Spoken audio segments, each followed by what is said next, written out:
So hello everyone, welcome. My name is Emily and I'm one of the programmers at the Maisels Documentary Center. I'm sitting in my bedroom in Brooklyn. I have brown hair that's pulled back, wearing a dark green t-shirt in a room with very vibrant yellow walls. And if anyone's not familiar, the Maisels Documentary Center is in Harlem. We're a nonprofit cinema and education center now continuing to operate entirely virtually. We were founded by the documentary filmmaker Albert Maisels, who's known for pioneering direct cinema and who you may know for his films Salesman or Grey Gardens or Give Me Shelter. And just a few announcements quickly before we start tonight's conversation is that right now we're in the middle of running our Youth Media Festival, which was curated entirely by an amazing group of students who are current participants in our education programs.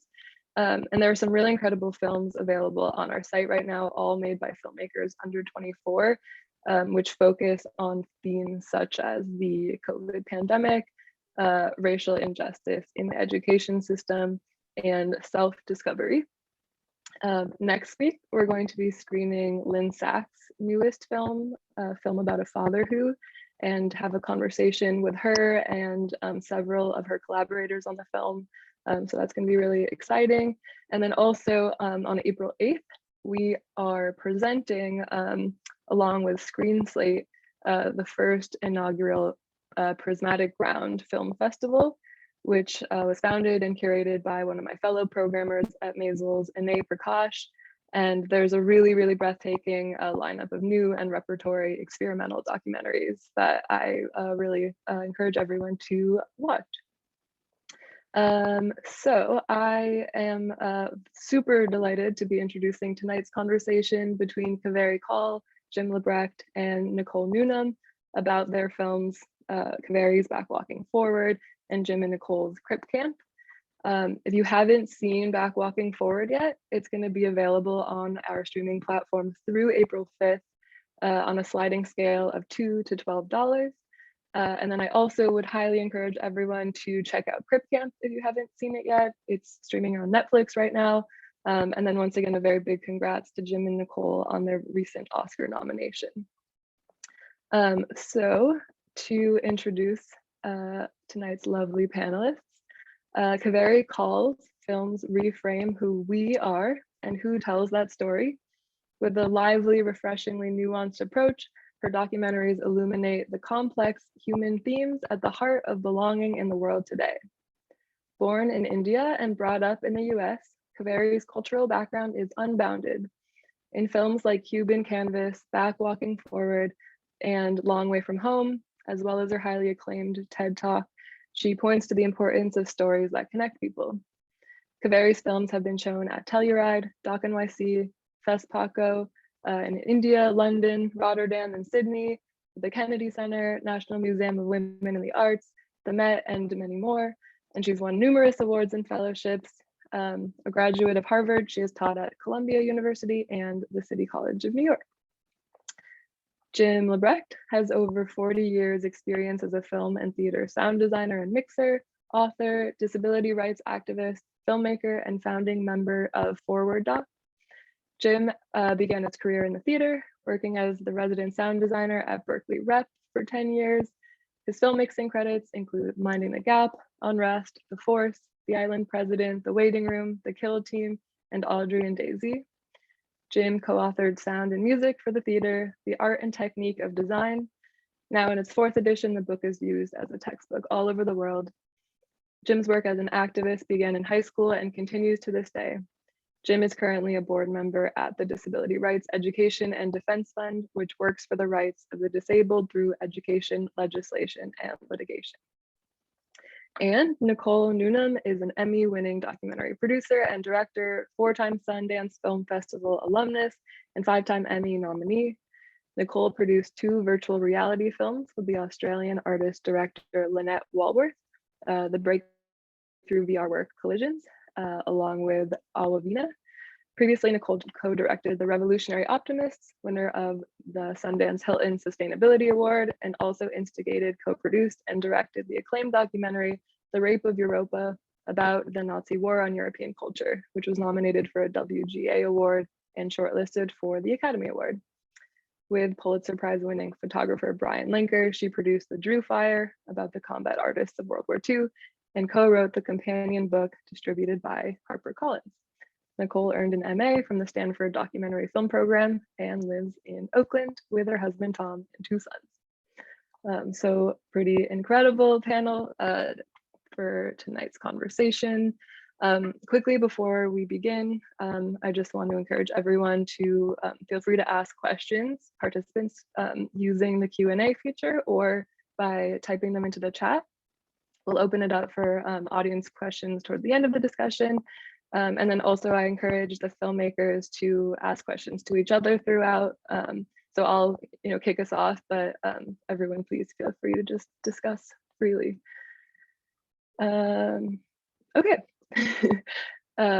So there, or do you want to start by just doing some self-descriptions and then I'll move into the first question?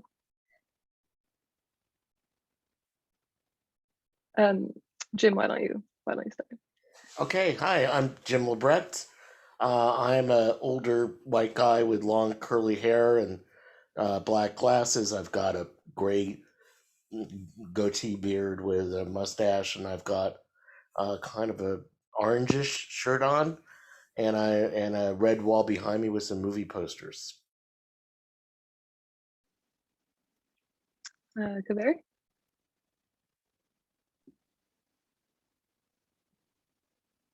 Hi, I have chocolate brown skin, dark hair, dark eyes. I'm wearing a purple shirt with gold hoop earrings. The wall behind me is a muted yellow.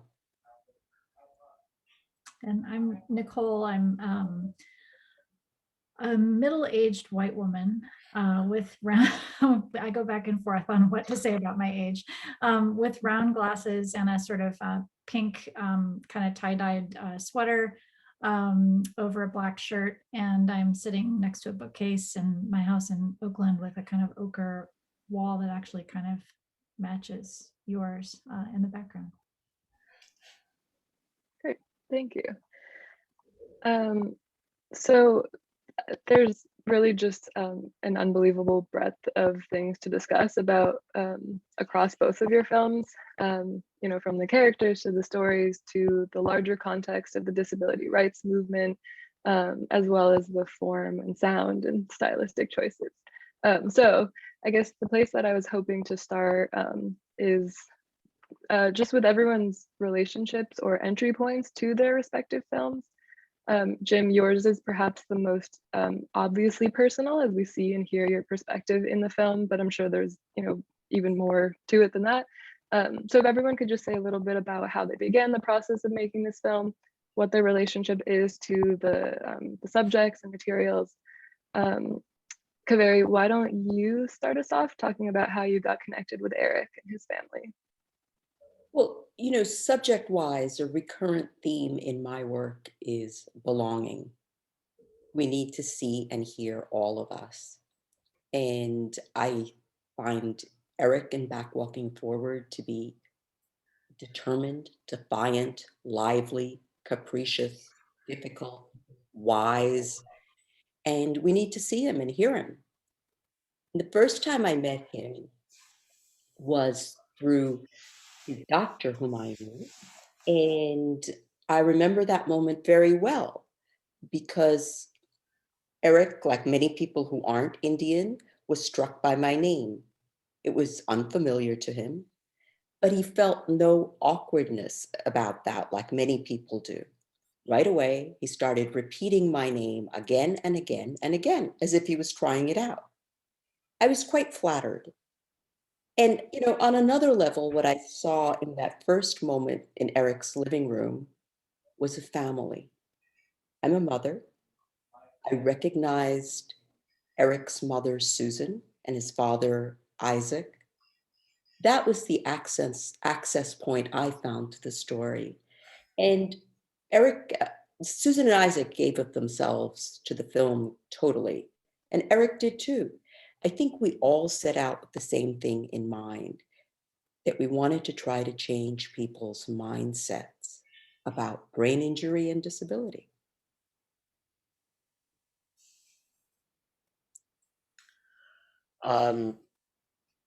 Let's talk about CRIP Camp for a second. So indeed, CRIP Camp is about a summer camp that I attended when I was a young teenager, and I've been spending I've been always working in audio or sound design of some fashion since I had really entered college, and but I've been working in documentary film for well over 25 years, or in about 25 years, and I have been seeing films around disability, but I wasn't seeing quite the films that I thought might be really good, nuanced, different angles that people really hadn't talked about. Like, what are the lives of non-disabled siblings like? What was that experience like? Knowing that my sister and I have talked about this a little bit, I think that there's a lot of good that could be made from a film like that, because I think there's a lot of shared experiences of mixed emotions about this for those siblings. With that in mind, and having just worked on so many documentaries and knowing how incredible this documentary film could be, I had worked as Nicole's sound designer and mixer on 3 films. At this point, we've known each other for about 20 years, but about 6 years ago, I took her to lunch, and I had done 3 of her previous films. Loved her as a filmmaker. Really, just I can't say enough about that, and also that we become friends. And so, as she was wrapping up Revolutionary Optimist, her last film, I took her to lunch and pitched her some ideas. But almost sheepishly, as we were leaving the restaurant heading back to the building, I kind of went, actually, I've always wanted to see a film about my summer camp. And I said, there's a story here about these people moving from New York out to Berkeley, and that there's a connection, I believe, to this disabled civil rights movement and the independent living movement, and I would like that story kind of not to be lost to history, and I just started talking about Camp Jeanette and this place, which hippies, run by hippies, and I went there because I heard I could smoke dope with the counselors, and you hung out with people, and it was just, I started painting this picture of this place that I just was like kind of a utopia, and Nicole, you just kind of like started to light up. Yeah, I mean, when he first said that about his summer camp, I think inwardly I might have rolled my eyes a little bit, because I think a lot of people have these really powerful stories about why their summer camp was so special. And usually what it is that summer camp was special to them. Not to discount that that's an important story, but I wasn't convinced that, Jim's camp experience necessarily needed to be a documentary film. But the more he talked about it, I realized it wasn't at all what I would have initially pictured. And not only that, like the kind of utopia he was describing was something that was a kind of place, a sort of community that was truly inclusive and equitable for people with disabilities across all different kinds of disabilities. That not only did I not know existed in the 70s, I can't think of one that exists now, and that was really powerful to think about. Plus, I love working with Jim. I know that he's a huge amount of fun. I was really compelled by the idea of making a film that was full of sex and drugs and rock and roll in the 1970s, and the great music Jim said he was hearing at his camp. And I was super intrigued by the idea that there was a connection between the liberatory experience that these young people had at camp and this powerful movement that came later. And it was really just like, Jim and I kind of getting so captivated by the idea of bringing this camp back to life. He showed me these black and white pictures that were incredible, that we just sort of both jumped into it completely convinced somehow we were going to do it, even though at that point in time we didn't have any of the footage. And we didn't even really know how were we going to connect the film to the movement that came later. So we started looking for the footage and calling up his friends, and one thing led to another.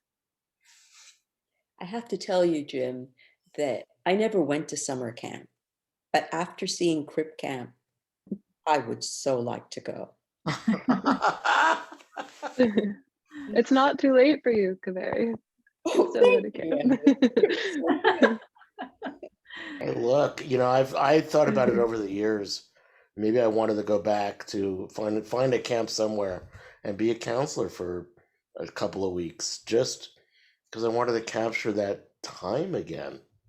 And I don't know, there are a number of film camps, too, that we know of, Zeno Mountain Farm and Camp Jabberwocky, both in the East, that are turning out some incredible films. In fact, Zeno Mountain had just released through South by Southwest, Best Summer Ever.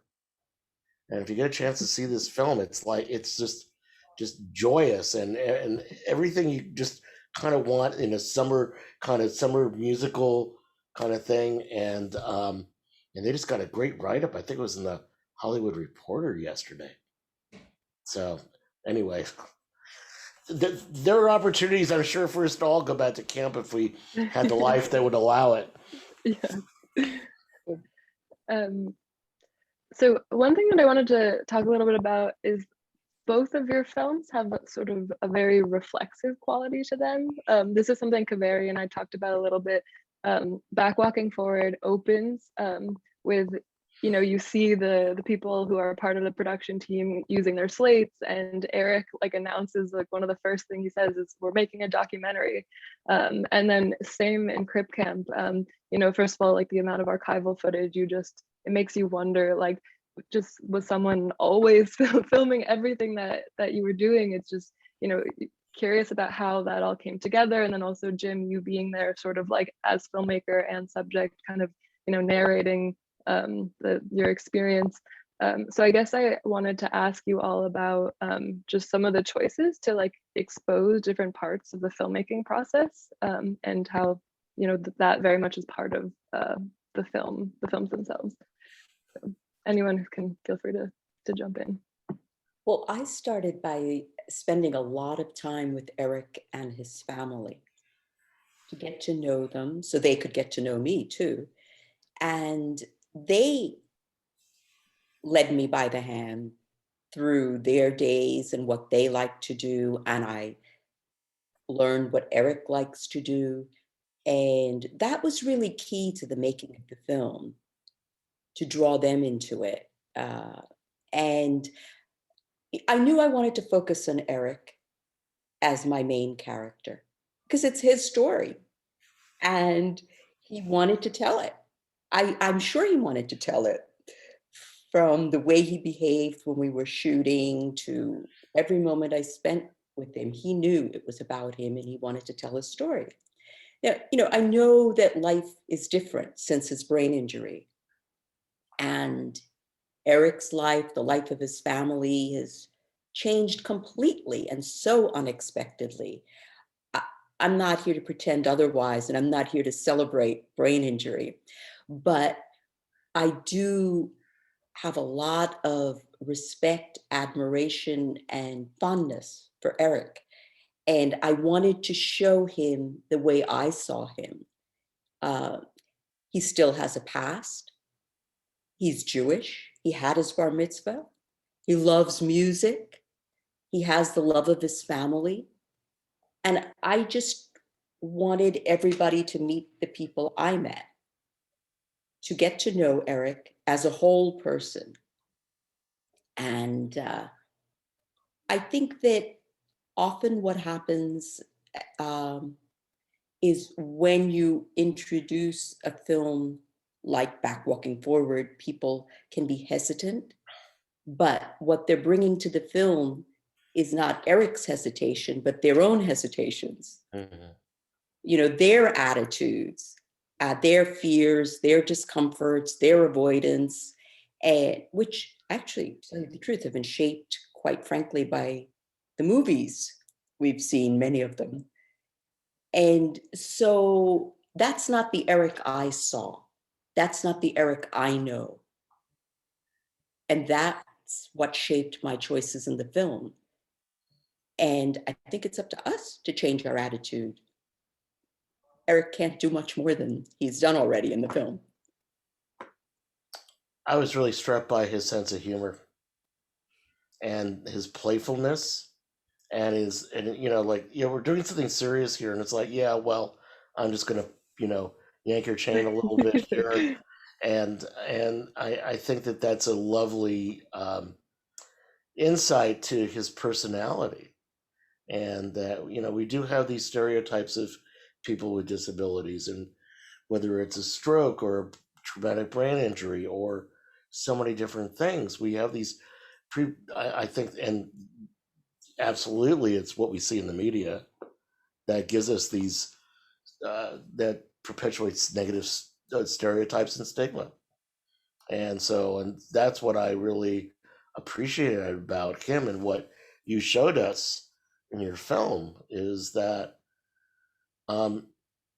here's a guy who is working hard to regain what he can, and it's really good to see the progress that he makes.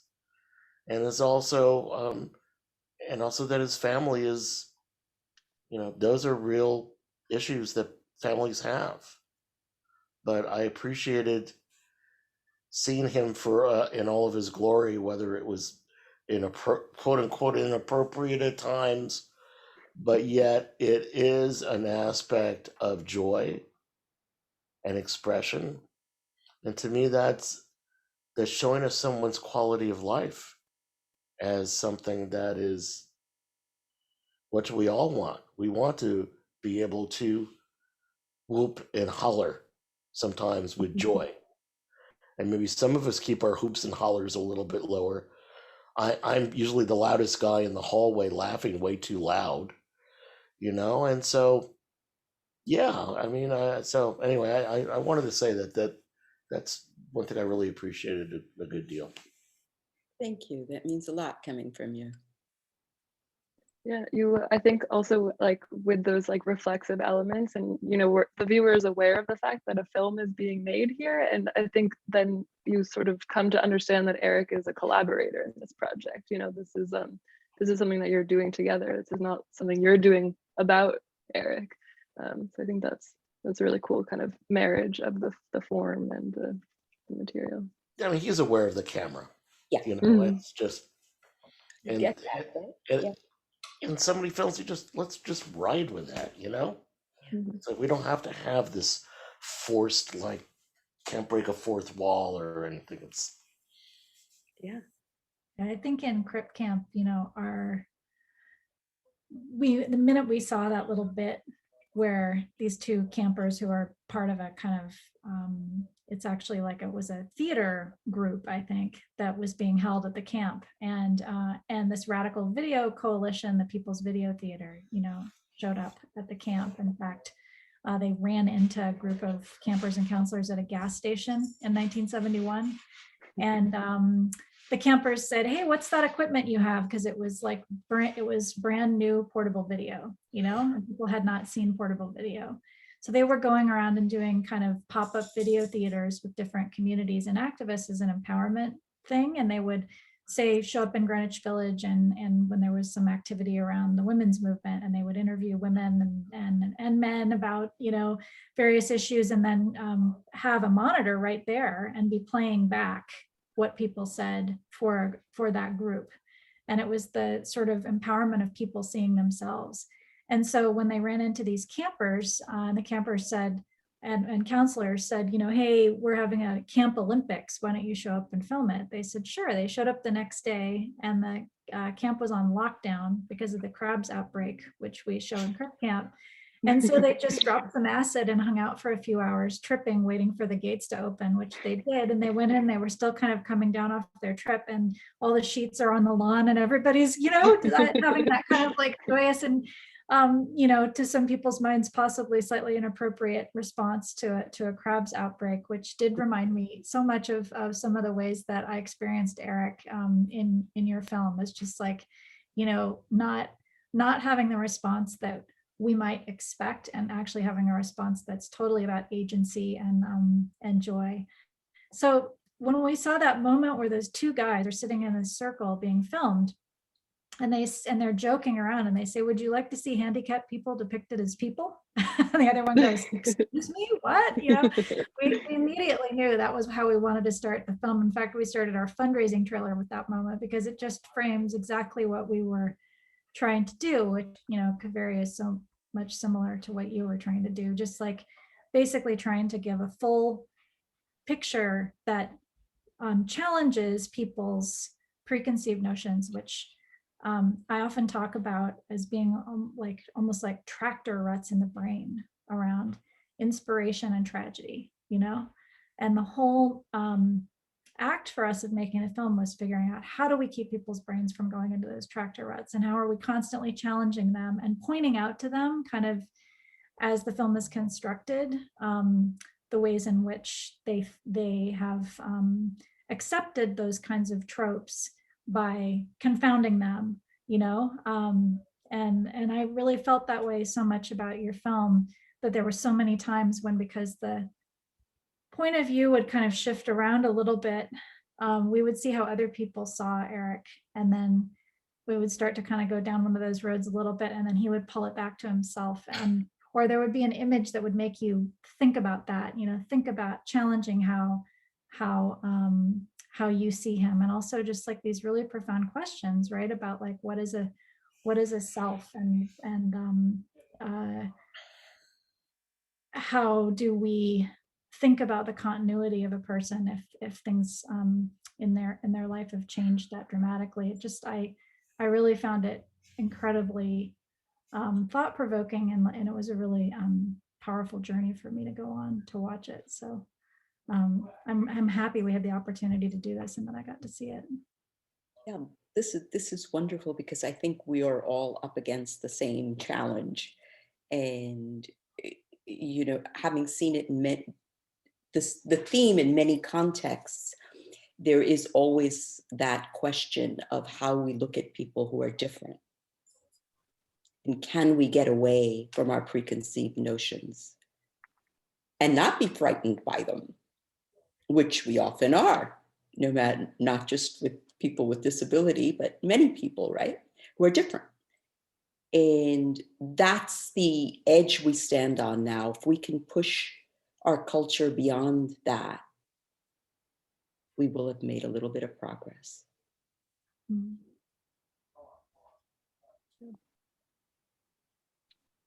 How is Eric now? You must have stayed in touch with the family, or I not? do, yes, on and off. They are well. I think what happened, the pandemic has hit, right? So there is a sense of being locked up. Eric is not going to his usual activities, but they are all at home. They have a porch, so they're able to get out a little bit. They're doing the best they can, as everyone does, and they always have. I think, they did find early on, through the years, a different meaning of happiness, which perhaps now that we're all in a pandemic, we're all starting to appreciate. The people we care about, the little things we took for granted, those are important. And that's something they had already learned. So I don't think Eric knows that there is a pandemic, because it's not in his face. He must know something is different, but he's still with his parents. And therefore that circle of safety has remained constant. Jim, what was it like for you reconnecting with your fellow campers after, some time? And how'd you go about like reconnecting? Were you in touch already, or? I mean, I've been in touch with Judy Heumann for a long time. There was a period of time we weren't that much in touch, but before we started the film, and in fact, she was the first person that Nicole and I called just to say, "Hey, is there this connection between camp?" And she said, "And the movement." She said, "Absolutely." So Neil and Denise live in the Bay Area. Also, they live in Oakland, and there's a wonderful building called the Ed Roberts Center, named after the disabled civil rights leader Ed, that has a bunch of different organizations there, and so I would see them at events there. That's kind of DREDF, which is the Disability Rights Education and Defense Fund, is there, and they often have some events. So a bit of socializing, and so but the film has brought us all much closer together. I mean, we talk much more often, and there's been reasons to talk, and even Lionel, being much more in touch with him, the counselor from the South, that's been really meaty and rewarding, and Shelley also. I mean, you barely see Shelley. You really don't see Shelley, but he was like he was the hippie counselor. He was the guy with the long hair, the hey man, and always in the tie dye with the long hair, and I always thought was just the coolest counselor. So, And how did you both go about, did you know that amount of footage existed when you were conceiving of this project, or was that kind of, no? How did you find that? Jim said, we were talking about actually recreating camp with young actors with disabilities, and we were really excited about doing that. We had all kinds of ideas about how we were going to do that. We thought it would be sort of a film within a film, and then Jim said, but you might want to check out, there was this Radical Video Coalition, and they stopped by the camp, and then they filmed for a few days, and they I think they handed me the camera. I remember them strapping the porta pack on the back of the wheelchair, and I filmed a tour of the camp. And I was like, you filmed a tour of the camp yourself, from your POV? And so I just, I was like, if it is out there, I'm going to find it. And I just spent night after night looking online, and finally there was some collection that had added in a digitized, sort of stack of video maker magazines from the 70s. And in the back of one of them, there's this tiny little ad that said, crabs outbreak at Camp Jened for the handicapped, $6.95.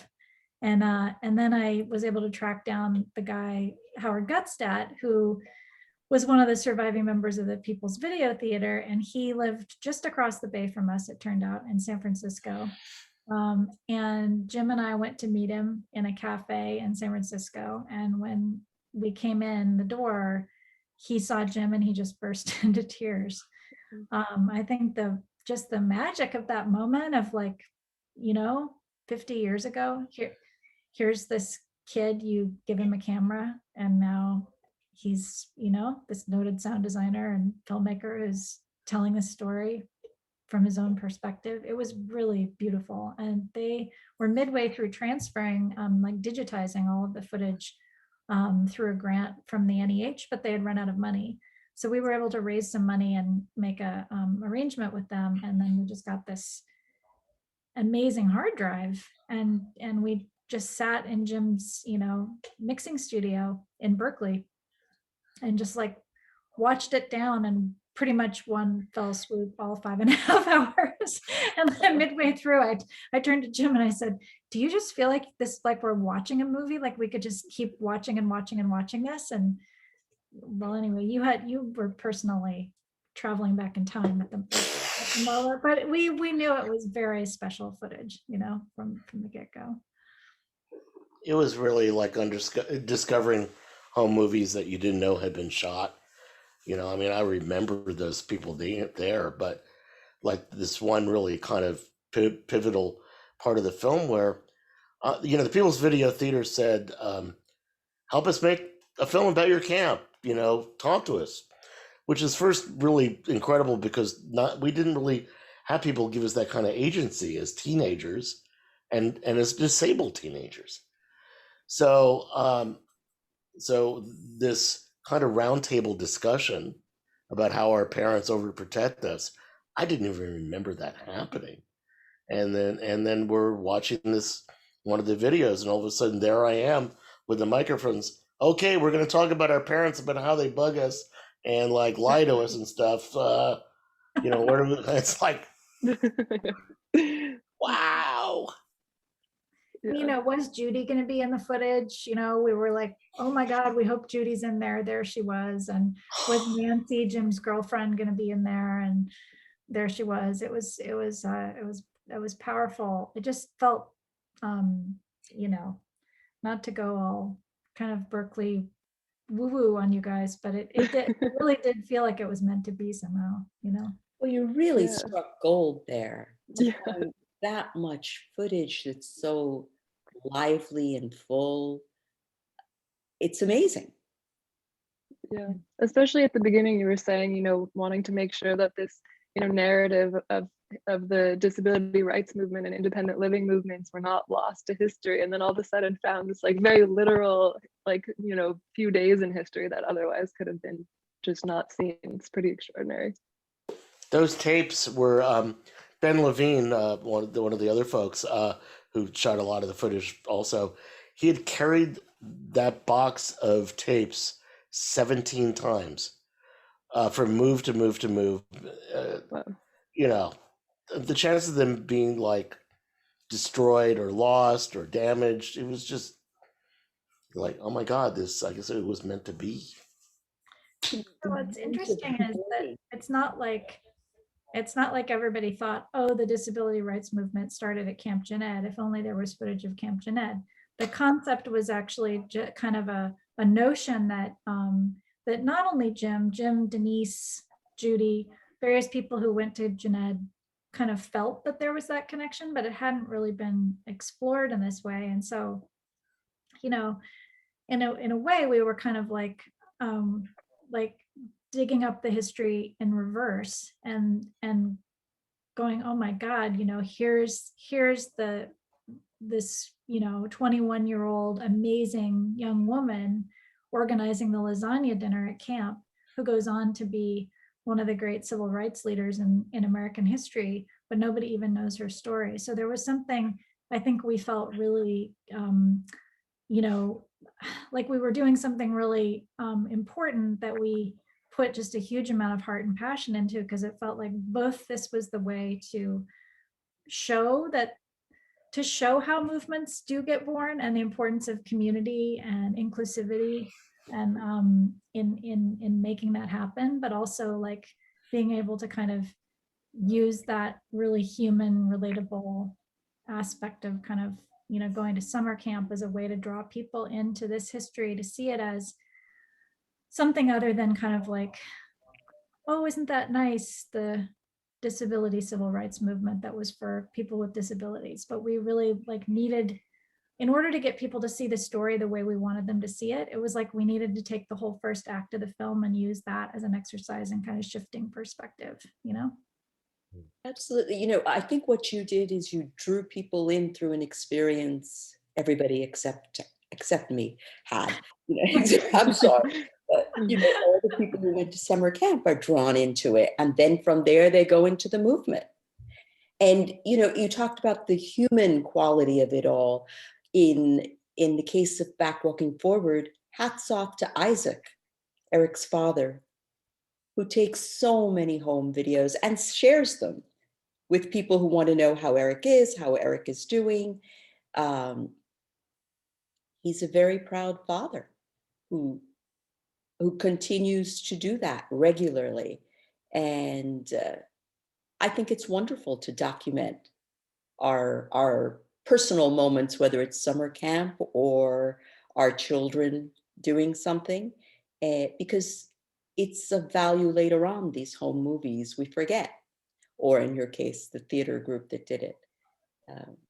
Well, I'm grateful for my father's 8mm, things that he wanted people to see how I turned on and off lights, and how I got myself a glass of water, and oh my God, there's this footage of the Memorial Day parade in Hartsdale, New York, and how all the kids were always at the front of the parade, and there I am, just one of the kids with Marissa Fogarty pushing behind me, and it's just to have that along with all this other footage.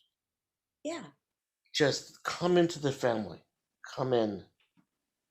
I don't know, man. It's feels like just so wonderful and sweet. Yeah, it totally feels like, you know, we spend so long in the summer camp, and I didn't realize that it was all shot within a few days. So you really feel like you're like totally immersed for like the first part of the film, and then you like, I don't know, I had like a real visceral sense of like travel when it like when everyone moves out to the West Coast. Like I was like along for this like, you know, I don't know, like crossing space and changing context, and yeah, it was just a really cool journey. I also just had a question back to what you were saying, Jim, about the connection between camp and the larger movement that was happening, and just sort of like tracing that connection. So obviously you're a documentary filmmaker and sound designer, but also are an activist and advocate for disability rights. And, you know, that's obviously clear in the film and has been true for most of your life.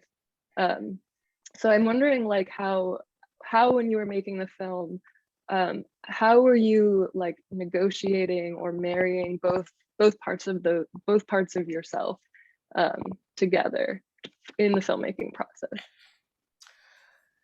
Well, I mean, I had expected Nicole to make this film, and very early on she asked, I'd like us to direct and produce together. And I think that it was, I know that the collaboration that we formed was really the kind of the bedrock and concrete and to how that worked. This is my first time really as a director. But we forged a collaboration that really built on trust and knowing each other that made it work. And we had great editors working with us. And so in being this particular kind of position of mine, I didn't necessarily always understand things, or I didn't see things eye to eye, but I certainly would express concern, and sometimes I was very eloquent about it and clear, and it still wasn't the right thing to do. At other times, I finally found, after about 5 months, what was bugging me. Finally found the words to say that they went, "Oh, well, that's what you mean."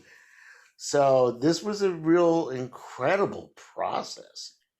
But I just think that if you're fortunate enough to have a collaboration like we had, incredible things can happen.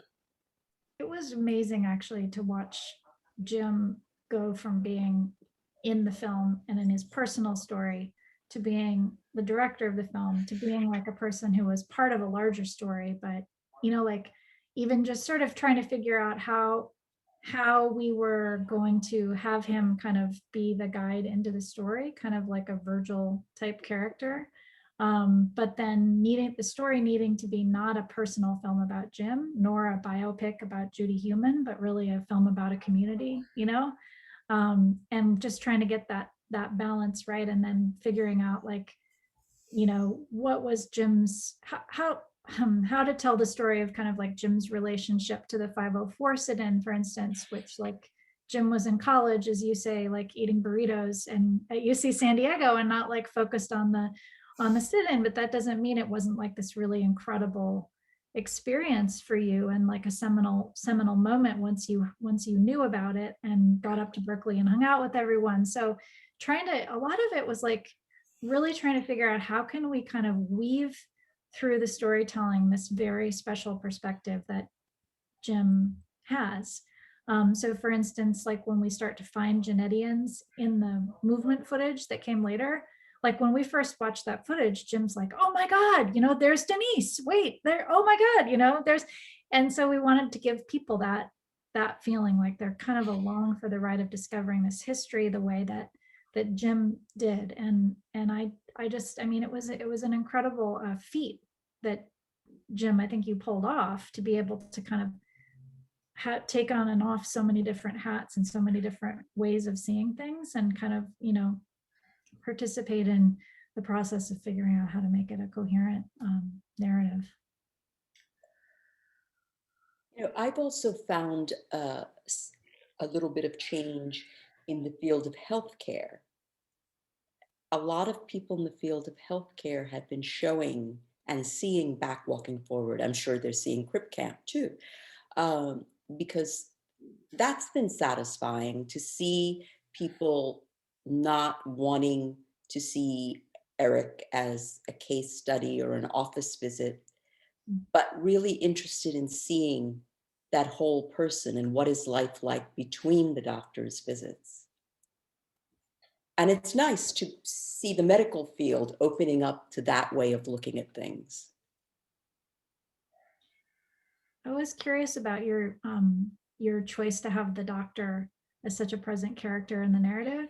And I thought it was really, really interesting. And I was thinking about it as I was watching it, like how powerful that would be for doctors to watch that and kind of think about the relationship, you know, that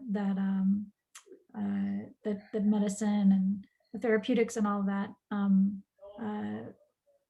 Well, the role that plays kind of in like the delicate makeup of a family and people's relationships and people's sense of how to handle something like this. So Oh, really absolutely. And interesting. doctors that care, like that doctor does care, set the tone.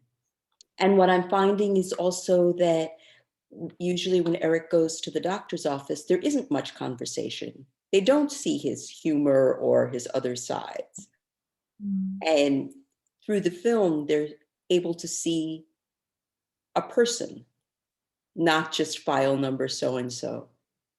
And that's good. That they're interested in that is good. That they want to open up the medical field through stories, through people, beyond that moment when they're doing the examination. So I just want to encourage anyone watching to feel free to ask a question in the chat. We're reaching close to the end of our time, so feel free to do that now. But I think that your comment, Kavery, raises just more broadly the question of audience for both of your films, and I was curious how you all were thinking about your audience, especially like the viewing experience for both disabled and non-disabled audiences. Was that something that you were very much keeping in mind, or came later? Or I tend to keep it in mind, but it's kind of left brain, right brain. Then I have to make my film. And what is nice is that, Back Walking Forward has turned out to be a story for those who recognize it as their own story, as well as for those who know nothing about brain injury, because I think films can build bridges. And it's been used a lot by organizations, Brain Injury Association of New York, Brain Injury Association of America. Those organizations have used it to bring together the people who will understand the story and like seeing it and be able to share their experience of it. I've also shown it to audiences that know nothing about brain injury. And what I love is when the audience is mixed, those who know and those who don't know.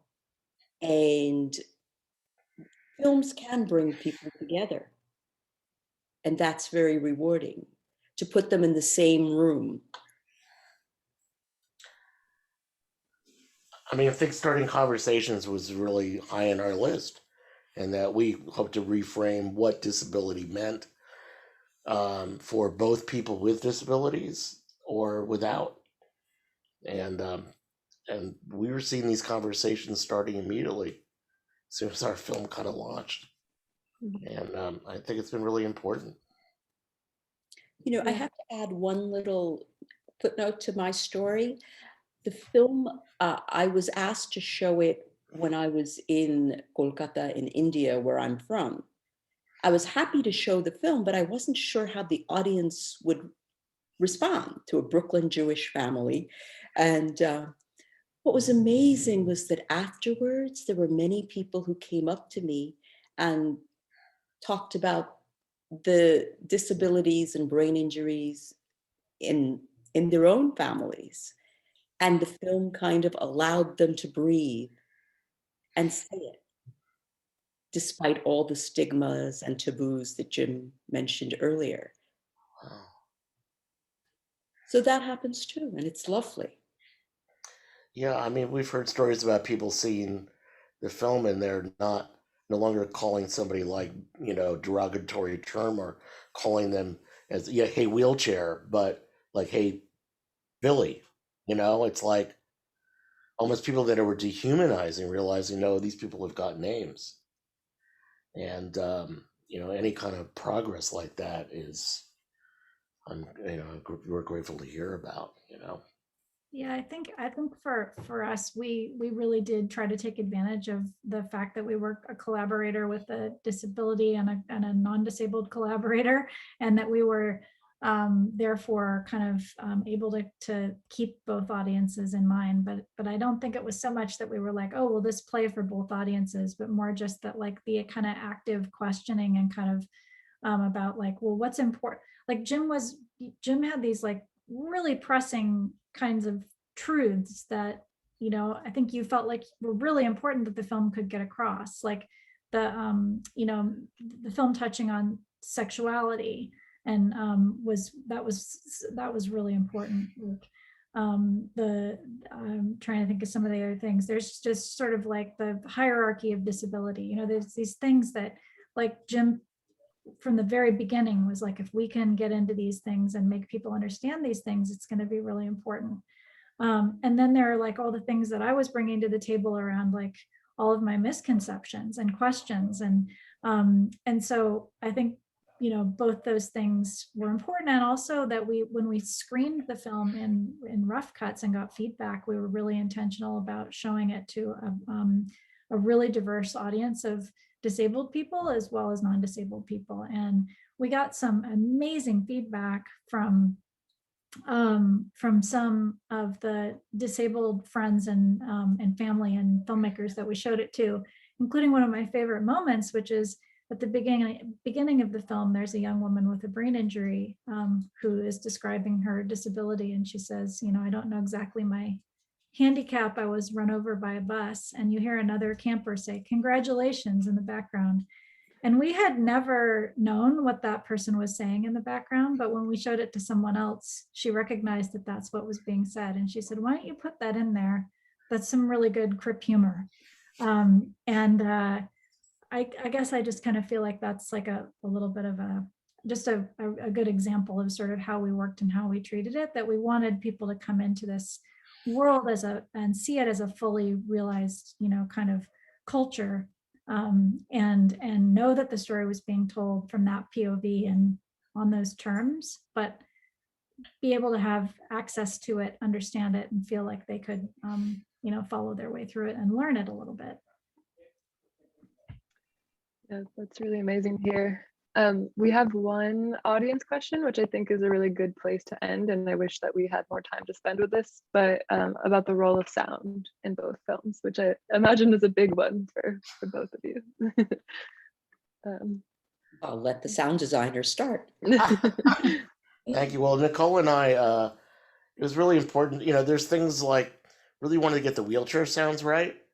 And in reality, you kind of at camp, there were some power chairs, but a lot of them were manual chairs. And how did that sound on the really badly maintained asphalt or the dry grass of the quote unquote lawn, or hitting the ramps and how that sounded? But then, a progression in time and going to CIL in Berkeley, and there's a hum of and clicks of power wheelchairs, and trying to be accurate about those things were really important. And there was other things like just the environmental sounds. Nicole, were you going to add to that?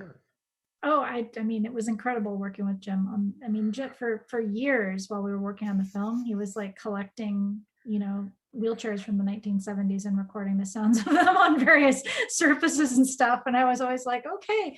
but it really, like what he did is he and his team, like they built an immersive world that we don't hear. We don't, I mean, I don't think I've ever heard in any other film, like a community of wheelchair users and what that sounds like, both manual and power. So when you shift to the world where the power chairs are humming around, I think you feel the liberation of that, you know, and you feel the shift in the era and all of that, but you feel it from this really different point of view that we just never get to hear. And so, yeah, it was a joy. That sound mix was the most fun we had, I think, on the whole project. It was amazing. We obsessed about the wheelchair sounds too. The wheelchair on different surfaces. Wheelchair on the asphalt streets of Brooklyn, the wheelchair on the wooden plank where they go in the summer. Just getting it right was so important. And we also, I decided to play with the music in this film because I thought that Eric makes lots of sounds. And so I thought, let's score the music based on his sounds, take that and move it one step forward into the musical realm.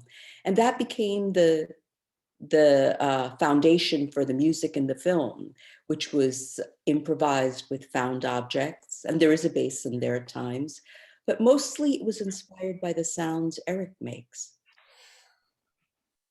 I noticed that, and especially I think in the end cue, you really leaned into his vocalizations. Yeah. It was really cool. Yeah, that's really beautiful. Well, thank you so much to all three of you. It was really just a joy to hear, you know, more in depth about the process and the films themselves. And congratulations again, Nicole and Jim and Kavery. It's, you know, an honor to have your film on our site right now. So, and thank you to everyone for tuning in.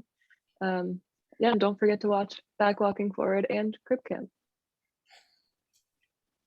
Thanks. Bye, everyone. Great to meet you both. We'll keep the conversation going some other day. I'd love to. Yeah.